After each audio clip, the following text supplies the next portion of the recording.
কি ভেন্ডি খেতে পছন্দ করেন না, নাক ছিটকন? তাহলে বলতে পারেন রেসিপিটি ওনাদের জন্য। গুড ইভিনিং এভরিওয়ান, শতাব্দীর কিচেনে আপনাদের সবাইকে স্বাগত জানাই। আজকের রেসিপি তিল চিংড়ি ভেন্ডি।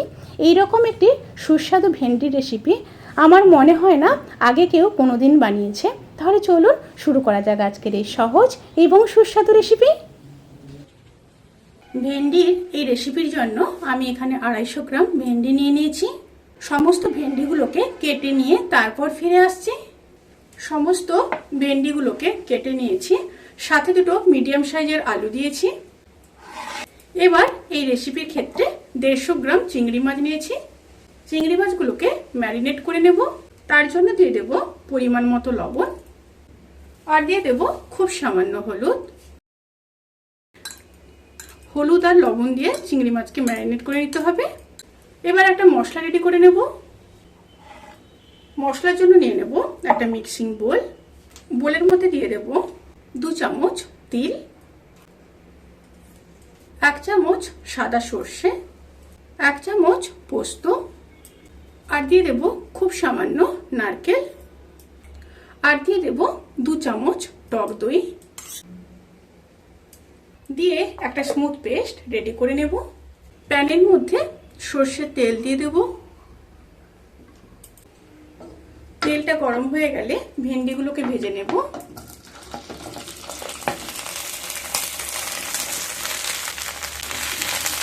ভেন্ডিগুলোকে ভেজে নিয়ে তারপর ফিরে আসছি। ভেন্ডিগুলো ভাজা হয়ে গেছে, এবার তুলে নেব। এবার ওই তেলের মধ্যে চিংড়ি মাছগুলোকে ভেজে নেব।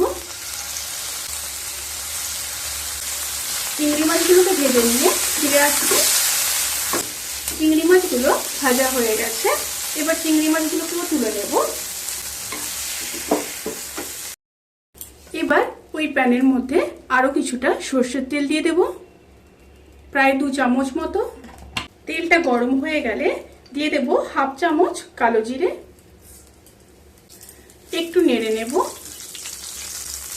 এবার তেল থেকে যখন সুন্দর একটা স্মেল বেরোতে শুরু করবে, সেই সময় কেটে রাখা দুটো মিডিয়াম সাইজের পেঁয়াজ দিয়ে দেব।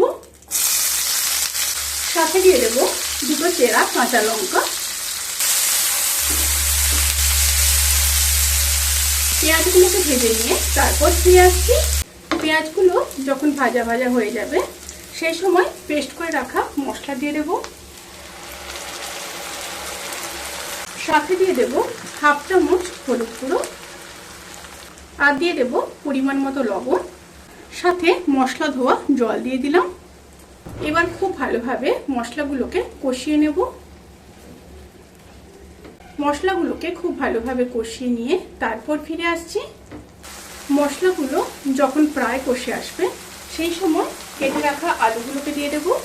এই রেসিপির ক্ষেত্রে আগে থেকে আলু ভেজে রাখার কোনো রকমই দরকার নেই। এবার মশলার সাথে আলুগুলোকে খুব ভালোভাবে মিশিয়ে নেব। মিশিয়ে নিয়ে ঢাকা দিয়ে লো স্টিমে আবারও 5 মিনিট মশলাগুলোকে কষিয়ে নেব।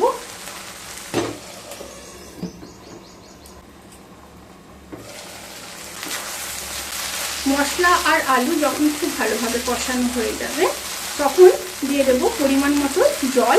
এখানে আলু সেদ্ধ হওয়ার মতো জল দিতে হবে। আবারও খুব ভালোভাবে মিশিয়ে নেব। এবার ফুটে আসা পর্যন্ত অপেক্ষা করব।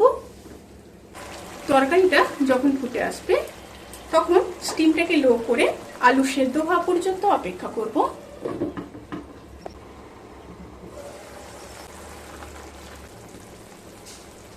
আলুগুলো যখন খুব ভালো মতো সেদ্ধ হয়ে যাবে, সেই সময় ভেজে রাখা চিংড়ি আর ভেন্ডিগুলোকে দিয়ে দেব। এবার স্টিমটাকে হাই করে দিয়ে সমস্ত উপকরণগুলোকে খুব ভালোভাবে মিশিয়ে নেব। এই রেসিপিতে কিন্তু ঝোল থাকবে না, মাখো মাখোই হবে, তবেই কিন্তু খেতে খুব ভালো লাগবে। খুব ভালোভাবে মিশিয়ে নিয়েছি। আবারও ঢাকা দিয়ে 1 মিনিট হতে দেব। রেসিপিটি যখন প্রায় হয়ে আসবে, সেই সময় উপর থেকে খুব সামান্য চিনি দিয়ে দেব টেস্ট ব্যালেন্স করার জন্য। এক্ষেত্রে আপনারা যদি না চান তাহলে স্কিপ করতে পারেন। চিনি দিয়ে খুব ভালোভাবে মিশিয়ে নিয়েছি। রেসিপিটি কিন্তু সার্ভ করার জন্য একদম রেডি। এবার গ্যাসের ফ্লেমটাকে অফ করে দেব। অফ করে ঢাকা দিয়ে 5 থেকে 7 মিনিট স্ট্যান্ডিং টাইমে রেখে তারপর সার্ভ করব। রেসিপিটি কেমন লাগলো প্লিজ কমেন্ট করে জানাতে কিন্তু ভুলবেন না। যদি ভালো লেগে থাকে তাহলে সাবস্ক্রাইব করে পাশে থাকা বেল আইকন প্রেস করে নোটিফিকেশান অল করে রাখবেন। তাতে করে আমি যত রেসিপি দেব সমস্ত লিঙ্ক আপনাদের কাছে পৌঁছে যাবে। আপনারা সবাই ভালো থাকবেন, সুস্থ থাকবেন, সাবধানে থাকবেন। আজকের মতো এই পর্যন্ত। পরের ভিডিওর জন্য অপেক্ষা করুন। টাটা।